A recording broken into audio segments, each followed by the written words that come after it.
to the show. Make sure you get a good quality recording. Don't sing along to it yourself if you're recording it, because it just picks up you. Yeah. More so than the rest of the crowd. That's what I found when I've tried to do it in the past and then realised I was so smashed that I forgot to not sing. It's just, I'd like to have heard that. I do have some more to say about chanting, but I want to save it for when we talk about the Leeds game. Right, we did have a couple of other emails in that missed the cut. Okay. But I don't know if I'll remember to put them in next week's show, so we can mention them briefly. Perfect. Darren Garner got in touch. He's come up with a new idea, which is based on some radio show in Ireland where the guy who presents it does like a random thought or fact for the day, and he was thinking I should come up with a random fact or thought or fact about something. Well, you could do a random thought, he thinks and I could do a random. You could do a random fact, and I could do a random thought. I don't know why he assumed I'd have more. Maybe because I pull these stats things out, but outside of that, and I have to go looking for them. I need inspiration. It'd be difficult for me to pull one out each week and not just bore people. Well, we can have it as something that we do sporadically, perhaps, if we come up with a fact and a thought. Or you could have a thought. You could have a thought, and I could have a fact. We'll see how we get along. Could be interesting. If we start thinking we've got enough to make a feature, maybe. Yeah, just don't put us under any pressure and we'll see what we do, alright? The other one was Rich Langley got in touch by email, but not from the usual email address he gets in touch with us from, so that threw me. Messes with our minds a bit, doesn't it? It always blags me. He was... I'm going to have to get it up because can you remember? Did you see this one? I think I saw bits of it, but I will confess to I've only read the first few lines as it popped up on my... Well, he said, he's talking about whether it's the best Super League season ever. He said, given the fact that shock results seem to be the norm this season, with everybody truly being capable, it seems of beating everyone else. Do you think this will be the best Super League season ever? I think it depends on what you're looking for. Like, it's entertaining in terms of you haven't known what's coming week to week, and there's been some interesting stories in terms of the teams that are performing well being surprising, and the teams that are underperforming being a surprise. But I don't think the quality has been particularly better. So if you're judging it by the quality of games you're seeing, then no, I don't think it has been the best Super League ever so far. But I take your point in terms of it's entertaining and you don't know what's coming, which does make it entertaining. I think a lot of that is because the big teams with the quote-unquote best players haven't had necessarily them on the field, or they haven't performed when they've been on the field. Yeah. And that's lowered some of the quality sometimes. But in terms of uncertainty of outcome, it's been the best. Yeah. Normally, you find as the season goes along, we talked about win percent ratios before, which is a measure of competitive balance over a season, basically how hard it is to predict who's going to win the league or not, and how close the league table ends up. Yeah. Usually you see as the season goes along, that figure rises to a less competitive number. Okay. This season, it's actually sort of arched and started to go up, but then has come back down. Okay. So that's a good sign of it being a competitive season, definitely. It'd be better to see a few more really high caliber games, and to know if you're actually watching them, because sometimes you're watching a game that might seem like it's really exciting, but you don't really know because Sky haven't bothered to wipe the fucking rain off the camera. Oh, it was infuriating. That was something I think I might have tweeted pissed about that on Friday night. But yeah, there are a couple of things that people can get in touch with. Chance and best Super League season ever. Yeah, there you go. I'd say 2010 probably. I quite like 2005. Yeah. Okay, weird. Right, that's your feedback and shout-outs taken care of. Let's take a look now at some news from around the world of rugby league.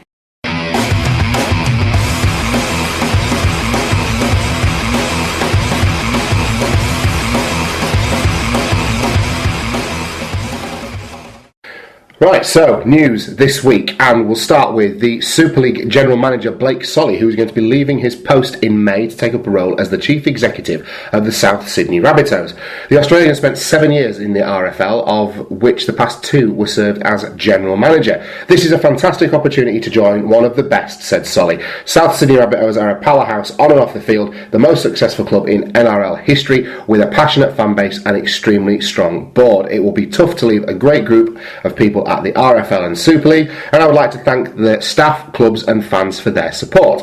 Solly will replace interim chief executive Shannon Donato at Redfern and will link up with former Gateshead Thunder owner Shane Richardson, who is the general manager. Marketing director Mark Foster will serve as interim Super League general manager while the RFL begins the search for its successor. So Blake Solly is a man with whom you've had some actual contact and has inadvertently lent some support to Super League Pod, hasn't he, in the past with accidental statistics? Yeah, he sent us some information on occasion, and it seems like we've said before we didn't really rate Solly in his previous role when he was working more for the RFL rather than for the Super League. Yeah, I think he's done better things since then, and some people might credit him for being, in one of the tweets we got about it, might credit him for being sort of behind the Super 8s format, and that could have just as well been the final nail in his coffin at that point, as it's been a success story. To be perfectly honest, I think Ralph Rimmer was also heavily involved in the design of that as well, who's still with the RFL. I didn't rate what he did before becoming the general manager. I think he's certainly helped tie a few things down within Super League in that role. He's helped with things like the marquee player, getting that through with some opposition and some not. Trying to come up with some sort of resolution in terms of reserves and dual registration that suits all the teams. Now, we don't necessarily share the same opinions on it as others, or we don't agree that it can go down as success maybe. No. But it's been something he's contributed towards, working towards, and under his stewardship, I think the main events have become branded a lot better within the Super League realm. Yeah. But maybe this Mark Foster's had quite a part in that, because I think, didn't Mark Foster work quite closely with Sally Bolton on the World Cup as well in 2013? If I recall correctly. Has it come from that? Yeah, possibly. Possibly. And that's the name, actually, that we should be looking at, Sally Bolton. Yeah, I agree. We did get some tweets in from this, actually, both from two of our Aussie listeners. Dart's got in touch. She said, Blake Solly, guys, what's your opinion of him? A loss for ESL, a dud for Souths.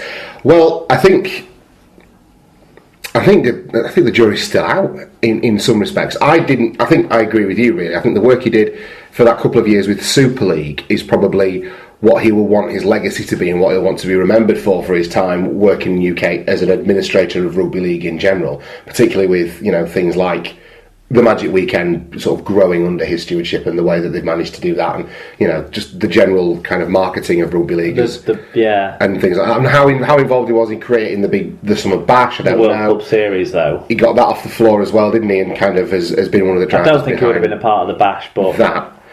So he's definitely helped move the sport in a different direction in some respects. Whether or not that turns out to be for the better, then the history books will say. It's hard to say at this point. But, I think as an administrator and as a man, he's quite an astute fella. So I think he'd probably do all right for South. For the Super League clubs, he's probably a loss, because he'd moved towards he was on their way of thinking.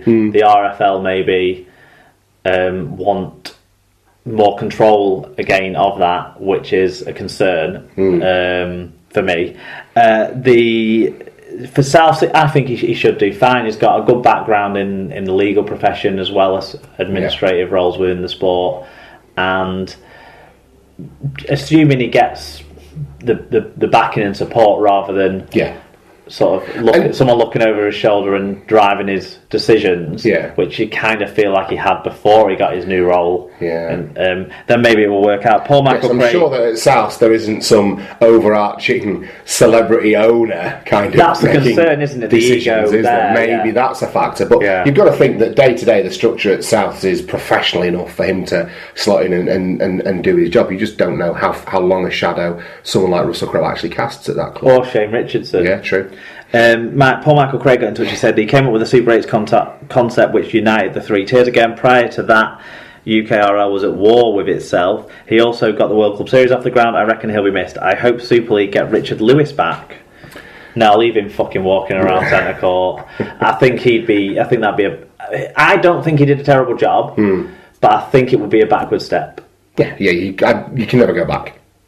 Not to someone who I don't really think I think he had his own interests in mind more. One thing he did do well was got better sort of Sport England funding and that sort of stuff. But I don't know if he'd be able to manage that now under the new sort of rules that govern the Sport England funding or not. That's another thing that the current RFL board haven't really been given any credit for. But the expansion of the game, sort of.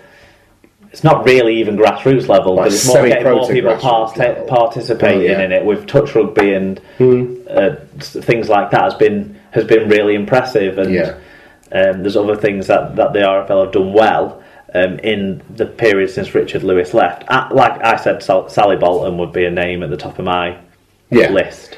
Yeah, well, she's got a proven track record, hasn't she? So yeah. She would be the one I would want to go for. Right, away from the RFL and their changes then, and down to Widnes Vikings, where 2-year deals are just getting handed out like sweets at the moment, Mark, because this week Widnes winger Patrick Avan and prop Gil Dudson have become the latest players to sign new contracts with the Super League side. Avan, who's 28, moved to the club in 2012 from Bradford after starting his NRL career with the New Zealand Warriors, and Welsh international Dudson, who's 25, joined last season from Wigan, having previously played for the Celtic Crusaders. Both players have agreed new 2-year deals which tie them to the Vikings until 2018. They're just queuing up at the door, aren't they? Just to sign a bit of paper for 2 years. To be honest, Gil Dudson bears more than a striking resemblance to what's he called? Bronson. Who is it that Tom Hardy played in that film with the moustache? The prisoner, Charles Bronson. Okay. Looks a bit like Charlie Bronson to me. I'd pretty much let him have what he wanted. So it is anal sex after all. Probably. Yes, very good. But I think Gil Dudson's a player who hasn't fully realised his potential yet, and it's almost as if his determination and commitment seems to waver from 1 week to the next. But when he gets a consistent period of getting his training regime right and is getting his attitude right when he steps on the pitch, he's a really good force in this league. Yeah. Patrick Arvan is a solid squad player who has never let Widnes down, really. I've heard some Widnes players some Widnes fans sort of slating him, but I think it's more recently. He's slow. Yeah. And you sort of don't expect anything from him, but he still scores pretty good ratio. He does, and he can kick a goal as well. So he's a use. I've got a load of time for Paddy Arvan. I'll never forget that sort of flip try he scored was it a Magic weekend for Bradford? It might not have been a Magic weekend, but he scored a try where he flipped over the top and put it down. Yeah. My favourite Patrick Avan. No, it might have been against us in a losing. We won, but he scored an amazing try. Yeah, probably. I think. It's about 2010. Maybe in his first year at Oxford. Yeah, I remember that game. My favourite moment of Patrick Avan was one of his first games. You know when they had the Magic games right at the start of the season, and we played that 1 year. We played Leeds that year, and I think we were winning at half time. We ended up losing. But we haven't really seen much of Patrick Avan, and I think a lot of Bulls fans were kind of hoping for another Leslie Vanacola, some big pacey South Sea Islander out on the wing. And he got the ball and he had a clean break on, and it was honestly. Oh yeah, I remember. And you think he's going to hit the afterburners. Why isn't he running? This can't be. This is as fast as he can run. And I think maybe Lee Smith or someone like that just chased him down with no effort at all. Oh, Paddy, you're not quick, are you? Bless him. But I remember for that brief half second thinking he's going to go the length of the he's not.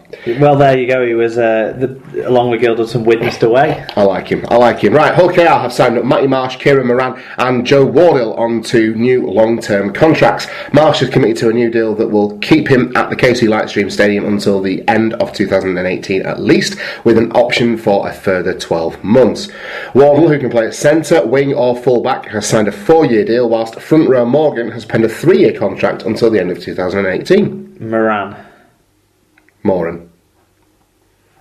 Is that how we say it? I don't know. I was just doing it to provoke a response, to be honest. Well, either way, Moran. Yeah, good to see these young lads. Matty Marsh is the one that stands out for me. He's kind of had to step up and be the guy for Hull KR. Well, I think Kieran Moran has put in some really tough efforts in the last month or so for the side.